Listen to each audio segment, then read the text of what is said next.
بہت پرانے زمانے میں ایک وسیع و شاندار سلطنت ہوا کرتی تھی جس کے در و دیوار میں سونے کی جھلک دکھائی دیتی تھی۔ اس سلطنت کا نام تھا سلطنت زرین پور۔ محل کے بلند ترین مینار بادلوں کو چھوتے تھے اور بادشاہ کے باغوں میں ایسے نایاب پھول کھلتے تھے جو دنیا بھر میں کہیں نہیں ملتے تھے۔ اس سلطنت کی حکمران شاہ زرین نیت، انصاف پسند اور بہادر تھے۔ ان کی ایک ہی بیٹی تھی، شہزادی زرنگار۔ زرنگار اتنی خوبصورت تھی کہ شاعر اس کے بالوں کو سونے کے دھاگوں سے بنے ہوئے تار کہتے تھے۔ واقعی اس کے بال سونے کے تھے، جو وہ چلتی تو بالوں سے چھن چھن کی آواز آتی، جیسے کوئی سونار ورق پیٹ رہا ہو۔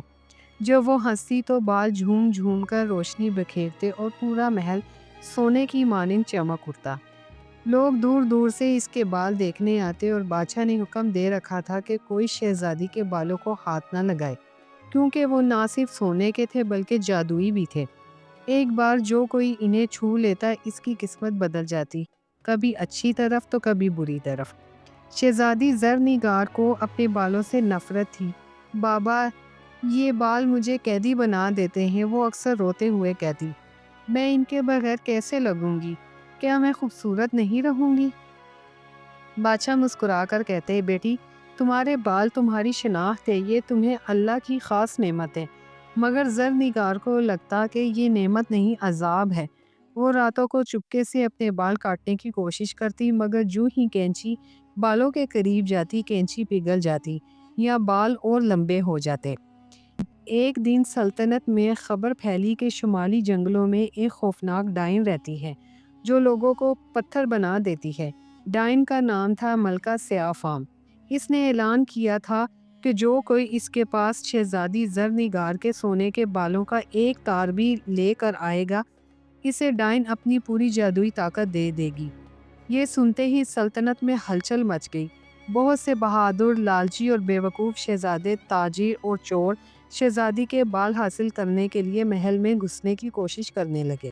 کوئی دیوار پھلانگتا، کوئی دربانوں کو رشوت دیتا، کوئی شہزادی کے کھانے میں نشہ ملا کر، مگر سب ناکام، کیونکہ شہزادی کے بال جادوئی تھے۔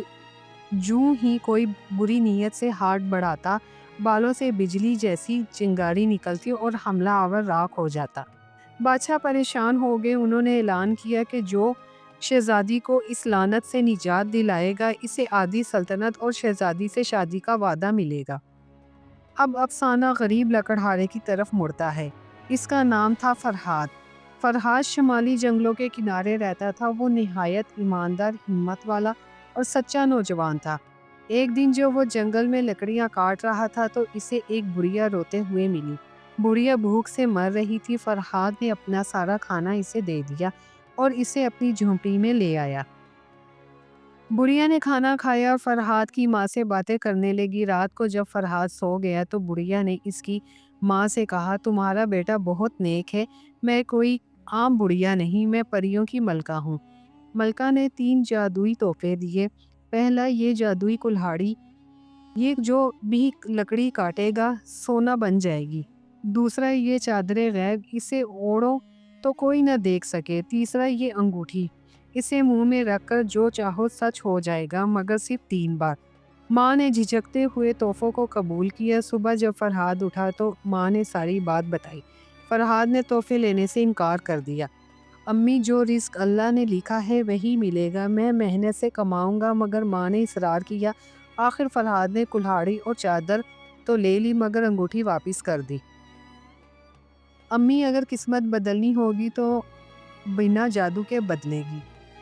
چند دن بعد فرہاد شہر آیا تو اس نے شہزادی کے بارے میں سنا۔ وہ محل کے باہر کھڑے لوگوں سے پوچھنے لگا۔ جب اسے پتا چلا کہ شہزادی اپنے بالوں کی وجہ سے دکھی ہے تو اس کا دل پسیج گیا۔ وہ رات کو چادر غیب اوڑھ کر محل میں گھس گیا۔ وہ شہزادی کے کمرے تک پہنچا۔ شہزادی بالکنی میں کھڑی چاند دیکھ رہی تھی۔ اس کے سونے کے بال ہوا میں لہرا رہے تھے۔ فرہاد چپکے سے قریب گیا۔ اس نے دیکھا کہ شہزادی رو رہی ہے۔ شہزادی، آپ رو کیوں رہی ہیں؟ فرہاد نے چادر اتار کر پوچھا۔ میں فرہاد ہوں، ایک غریب لکڑہارا، میں آپ کی مدد کرنے آیا ہوں۔ شہزادی نے فرہاد کی سادگی دیکھ کر اسے یقین آیا کہ وہ کوئی لالچی نہیں، اس نے اپنا سارا دکھڑا سنایا۔ فرحاد نے غور سے سنا اور کہا، شہزادی یہ بال کوئی لعنت نہیں، آپ کا امتحان ہے۔ اگر آپ واقعی ان سے نجات چاہتی ہیں تو مجھے اجازت دے کہ میں انہیں چھو لوں۔ شہزادی ڈر گئی، جو بھی بری نیت سے چھوتا ہے مر جاتا ہے۔ فرحاد مسکرایا، میرا دل صاف ہے، مجھے یقین ہے کہ کچھ نہیں ہوگا۔ شہزادی نے بہت سوچا، آخر اس نے سر جھکا لیا۔ فرحاد نے آہستہ سے شہزادی کے بالوں کو ہاتھ لگایا۔ جوں ہی اس کے ہاتھ بالوں سے چھوئے، بالوں سے سنہری روشنی پھوٹی اور پورا کمرہ روشن ہو گیا، مگر فرحاد کو کچھ نہ ہوا۔ بالوں نے اس کی نیک نیتی کو پہچان لیا۔ پورے بال جڑ سے الگ ہو کر فرحاد کے ہاتھ میں آ گئے۔ شہزادی کے سر پر اب عام سیاہ بال تھے۔ وہ حیران ہو کر آئینہ دیکھنے لگی۔ وہ پہلی بار خود کو عام لڑکی کی طرح دیکھ رہی تھی۔ اس کی آنکھوں میں آنسو امڑ آئے، خوشی کے آنسو۔ فرحاد، تم نے مجھے آزاد کر دیا۔ مگر خوشی زیادہ دیر تک نہ رہی۔ جو ہی سونے کے بال فرحاد کے ہاتھ پر آئے، محل میں شور مچ گیا۔ بادشاہ اور درباری دوڑے آئے۔ انہوں نے فرحاد کو پکڑ لیا۔ یہ چور ہے، اس نے شہزادی کے بال چرائے ہیں۔ فرحاد نے سب کو سمجھایا مگر کوئی نہ مانا۔ بادشاہ نے حکم دیا کہ فرحاد کو قید خانے میں ڈال دو اور سونے کے بال واپس شہزادی کے سر پر لگاؤ۔ مگر جب بال واپس لگانے کی کوشش کی تو بال پگھل کر سونا بن گئے۔ اب وہ جادوئی نہ رہے۔ شہزادی روتے ہوئے باپ کے پاس گئی۔ بابا، فرحاد نے میری مرضی سے بال لیے، وہ چور نہیں، میرا محسن ہے۔ اگر آپ اسے سزا دیں گے تو میں بھی مر جاؤں گی۔ بادشاہ حیران تھے۔ آخر انہوں نے فرحاد کو بلایا اور پوچھا، تم یہ بال کیوں چاہتے ہو؟ فرحاد نے سچ بولا، مجھے بال نہیں چاہیے تھے، مجھے شہزادی کی تکلیف دور کرنی تھی۔ اب بال میرے پاس ہے، میں انہیں ڈائن کے پاس لے جاؤں گا تاکہ وہ شہزادی کو دوبارہ تنگ نہ کرے۔ یہ سن کر سب حیران رہ گئے۔ بادشاہ نے فرحاد کو آزاد کیا اور کہا، اگر تم ڈائن کو ہرا سکو تو شہزادی تمہاری، آدھی سلطنت تمہاری۔ فرحاد چادر غیب اوڑھ کر سونے کے بال لے کر شمالی جنگل کی طرف روانہ ہوا۔ راستے میں اسے بہت سے خطرات کا سامنا کرنا پڑا۔ جب وہ ملکہ سیاہ فام کے دربار میں پہنچا تو ڈائن نے للچائی ہوئی آنکھوں سے بال چھین لیے اور جوں ہی چھوئے، بالوں سے سنہری روشنی پھوٹی اور ڈائن کے جسم میں داخل ہو گئی۔ ڈائن چیخی، یہ کیا ہے؟ فرحاد نے کہا، یہ شہزادی کی نیک دلی اور میری سچی محبت کی روشنی ہے۔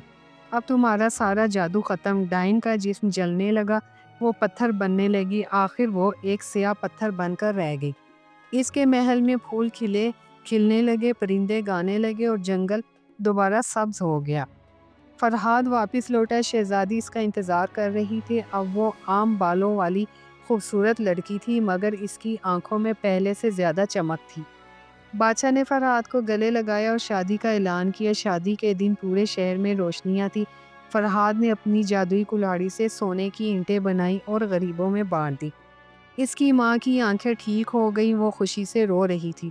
شہزادی زرنگار نے فرحاد سے کہا، تم نے مجھے سونے کے بالوں سے آزاد کیا مگر مجھے سونے کا دل دے دیا۔ فرحاد نے جواب دیا، شہزادی، خوبصورتی بالوں میں نہیں دل میں ہوتی ہے۔ تمہارا دل پہلے بھی سونا تھا، اب دنیا دیکھ بھی سکتی ہے۔